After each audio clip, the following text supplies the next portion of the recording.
Hi, I'm Dr. Elizabeth Krim. I'm a licensed psychologist and a certified Relax and Renew yoga trainer. I'm also the founder and director of Moonstone Center. I want to welcome you to this edition of The Healer's Life. It's a newsletter and video I put out each month to tend to you, the person who is the healer.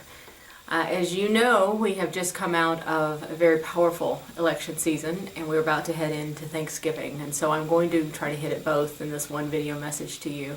If you happen to watch this after Thanksgiving, it'll still apply because I think it's just fine to think about giving thanks any time of the year. So, especially as we continue to head into these holidays. This election season has been extremely emotional for most of us who are in America. And it seems that it's been emotional even for folks around the world who are paying attention. And what I'm struck by as I'm watching the news and watching my own personal experience and watching and experiencing it in conversations with friends and family and colleagues, as well as the patients and clients in my practice and the two groups that I lead in consultation, that there are so many different perspectives. There are so many different emotions that are being affected. Some people are celebrating and some people are relieved. And some people are horrified, and others are enraged, and many are terrified. There's just a vast array of emotions. Some people have gone numb, and some people are very agitated. There's people protesting. There's been acts of violence. There's been condescension. There's been probably condescension on both sides. And there's also been openness to conversations and trying to learn from each other as we're affected by this. In my work as a therapist and in how I am in my life, I very much have a capacity and a desire to see the different sides and different people's perspectives. I think many of us who are in the healing professions, whether we're teachers or clergy or therapists or physicians or nurses, we really want to attune to those we're serving and hear from them and help them hear themselves and feel safe and move forward. But there's a term called secondary trauma. There's a term called compassion fatigue and vicarious trauma.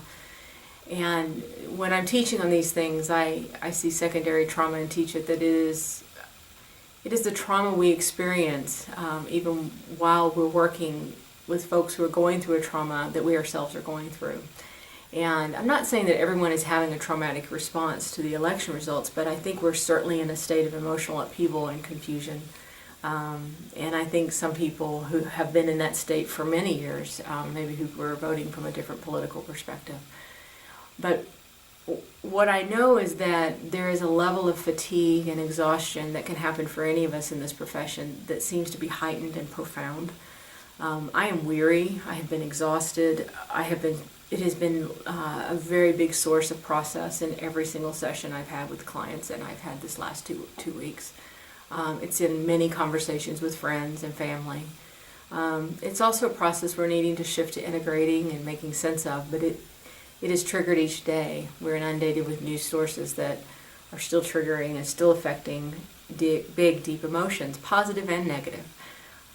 So I want to invite you as a healer, as someone who is open to, and it's very possible for you to have compassion fatigue, to be in vicarious trauma as you hear people's stories and you try to attend to them, especially when what they're sharing and processing maybe is in a very polar opposite to the experience you're having and what you're processing. Their emotions and their way of making sense and the way they've organized what's going on in their lives in our shared culture right now might be very different than what you're doing.